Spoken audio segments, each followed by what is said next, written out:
Bonjour à toutes et tous, connaissons-nous que l'électricité joue un rôle fondamental dans nos vies modernes. Elle est indispensable dans de nombreux aspects de notre quotidien.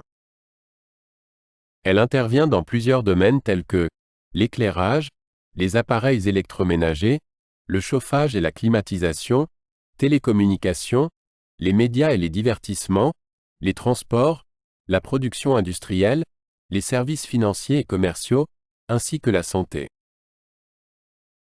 Avant de commencer ce cours, il est effectivement important de revoir certains prérequis pour s'assurer que vous disposez des bases nécessaires. Tels que code couleur des résistances, association des composants électriques, nombres complexes, résolution d'un système d'équations à l'aide des méthodes de calcul matriciel. Ce cours est généralement conçu pour approfondir vos connaissances acquises en première année dans le domaine de l'électricité. Il comporte plusieurs objectifs importants, voici quelques-uns: connaître les notions de base de l'électricité générale, analyser les circuits élémentaires en utilisant les lois d'électricité, Ohm, Kirchhoff, et identifier des blocs fonctionnels. Ce module de deuxième année de l'école de Polytechnique avec un coefficient de 3, crédit 3 et volume horaire de 3 heures semaine.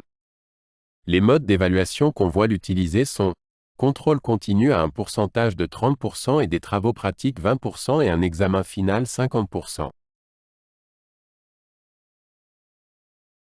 Maintenant, on va parler de la structure générale du contenu. Il est divisé en 5 chapitres liés l'un par l'autre.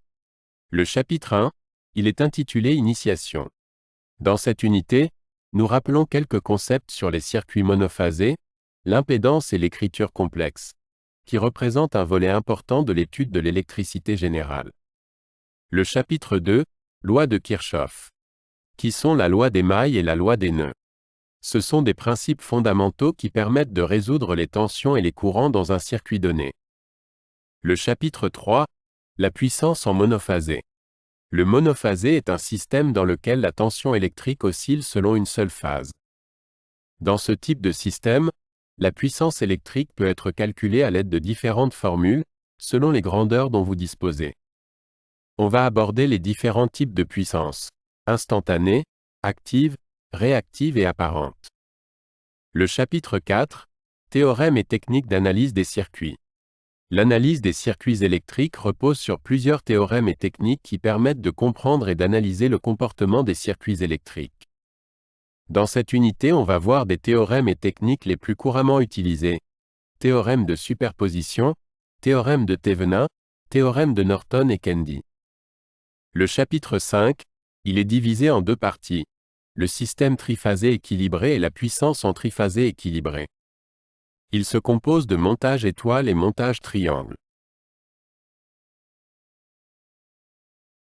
Merci pour votre attention.